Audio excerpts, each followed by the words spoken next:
World of Warfare presents the Battle of the Philippine Sea.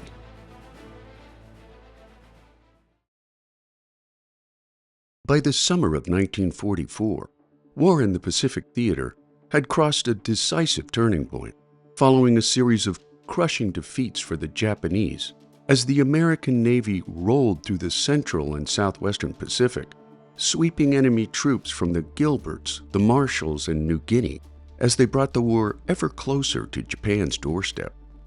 The Americans, under Admiral Chester W. Nimitz, Commander-in-Chief of the U.S. Pacific Fleet, now set his sights on the Marianas Islands of Saipan, Tinian, Rota and Guam, which would at last give the U.S. Army Air Force critical air bases for its new B-29 Superfortress bomber, capable of reaching the home islands of Japan.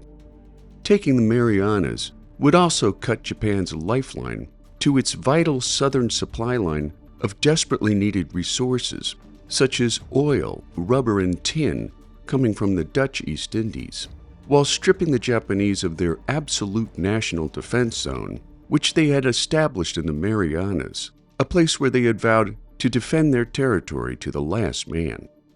Assembling off the Marianas in early June of 1944, the newly created Fifth Fleet under Admiral Raymond A. Spruance comprised hundreds of warships and nearly 900 carrier-based aircraft, including 15 fleet and light carriers, 7 battleships, and dozens of cruisers and destroyers, organized around Task Force 58 under the command of Vice Admiral Mark A. Mitcher, which comprised the U.S. Navy's fast carrier strike force.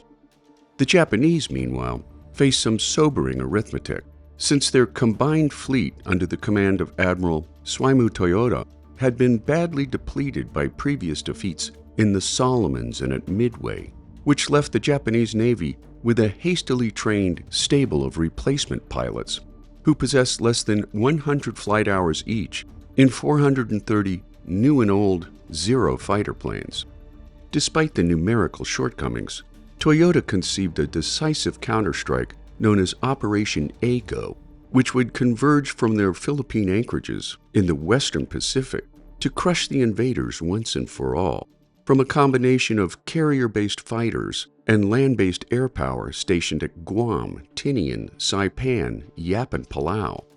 At the heart of Japan's counterstrike offensive was the Japanese mobile fleet under the command of Vice Admiral Gilberts Osawa, consisting of 9 aircraft carriers, including the Taiho, Japan's first armored deck carrier, and the veteran carriers Shukaku and Zuikaku, along with several smaller carriers, including the Junyo, Hayo, and Shitozi. Ozawa's plan included the use of his longer-ranged carrier fighters to strike from outside the range of U.S. carrier planes, in coordination with land-based aircraft guided into battle by Japan's outstanding long-range reconnaissance units. After weakening the U.S. fleet with wave after wave of aerial attacks, Ozawa's plan envisioned a punishing follow-up attack by battleships and cruisers, reminiscent of Japan's pre-war doctrine of Kantai-Kessen, or decisive battle in the English, which held that Japan could win the war in one Herculean naval engagement. Storming the beaches of Saipan on June 15, 1944, the amphibious landings initially went well until Japanese defenders resisted with tenacious determination.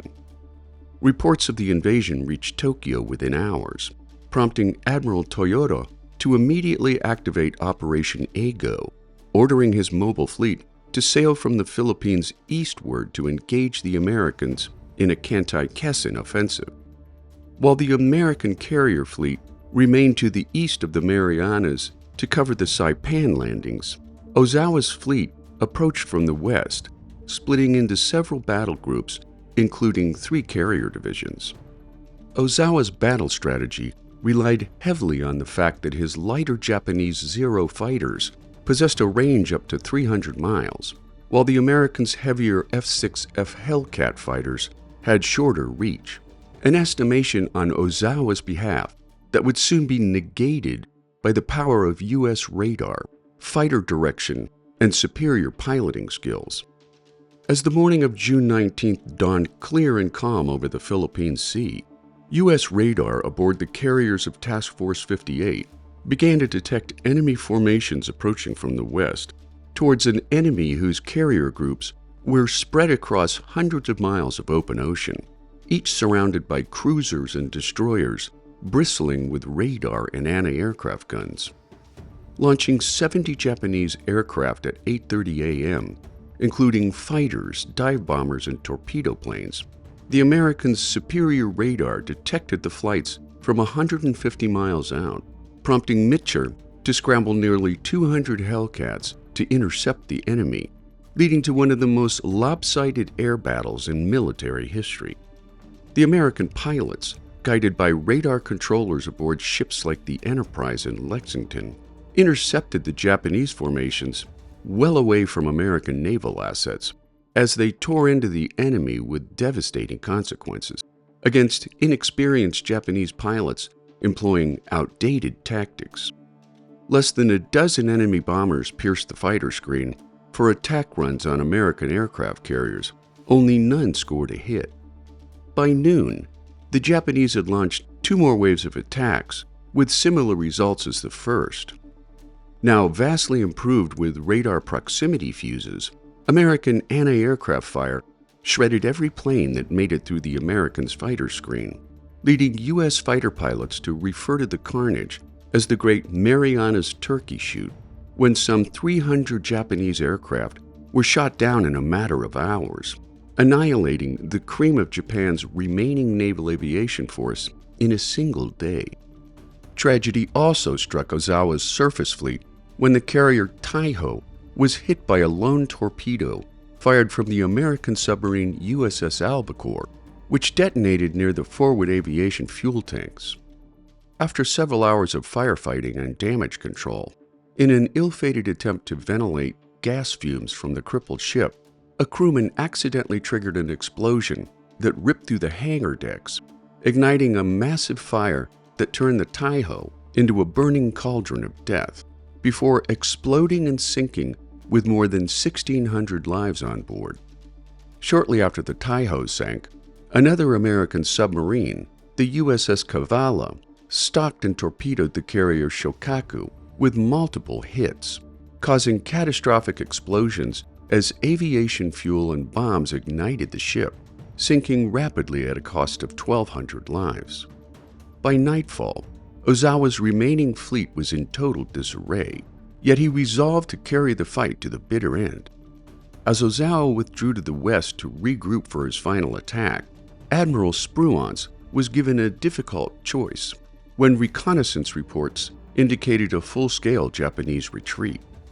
A prudent and cautious commander, Mitcher's aggressive nature urged his superior for an immediate night attack on the fleeing Japanese carrier groups, while Spruance ultimately overruled any sort of an attack due to his responsibility to protect the vulnerable invasion force on Saipan, obliging him to keep his Task Force 58 between the Japanese fleet and the Marines and Army troops clinging to the beaches of Saipan.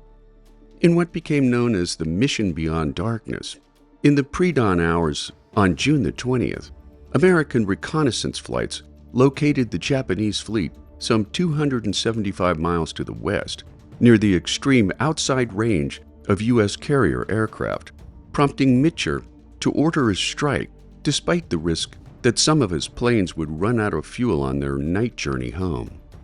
Launching 216 Hellcats, Avengers, and dive bombers at 4 p.m., after 2 hours of flight time, the strike force descended on Ozawa's battered fleet, scoring repeated hits on the carriers Hayo, Zuikaku, and Junyo, along with several smaller carriers, sinking the Hayo, while the Zuikaku, the last surviving veteran of Pearl Harbor, took heavy damage but managed to limp away.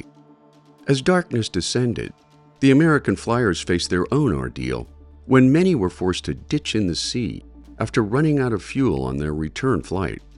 In one of the most dramatic events of the war, Mitcher ordered all his carriers to turn on their lights to help guide the flyers home, which in turn risked exposure to enemy submarines. Employing searchlights, flares and anti-aircraft tracers to light the way home. Most of the flight landed safely on American carrier decks, while dozens more ditched nearby and were rescued overnight, making the mission beyond darkness a nail-biting experience for American naval aviators. By the morning of June 21st, the Battle of the Philippine Seas was over at a cost of 3 Japanese carriers sunk, the Taiho, Shokaku, and Hayo, along with 2 oilers, over 400 carrier-based aircraft, and 200 land-based planes, not to mention hundreds of irreplaceable pilots. As for the Americans, they lost 130 aircraft, mostly due to fuel exhaustion, and 76 aviators killed or missing, yet not a single U.S. ship was lost. In what unfolded as the most decisive carrier battle of the war in the Pacific, the Battle of the Philippine Sea erased the Japanese Navy's ability to engage in large-scale carrier operations for the remainder of the war. And while Japan still possessed battleships, cruisers, and even aircraft carriers, the loss of their trained air groups meant their once mighty Kaidobutai, or mobile force, which had terrorized the Pacific theater from Pearl Harbor to the Indian Ocean, was now a thing of the past, marking a definitive end for Japanese naval aviation. The consequences of the battle were enormous, both strategically and psychologically, for the Americans had triumphed thanks to their superior technology, training, and logistical organization, aided by radar-directed fighter control, superior aircraft performance, and disciplined pilot training, made invincible by American industry's ability to produce a seemingly endless supply of war machines. Honed by years of combat experience, the U.S. Navy's Fast Carrier Task Force had officially become an unstoppable instrument of war, able to project its power across thousands of miles of open ocean. Within days after their victory at sea, American fighting men pressed their assault on Saipan, eventually securing the island after 24 days of brutal combat.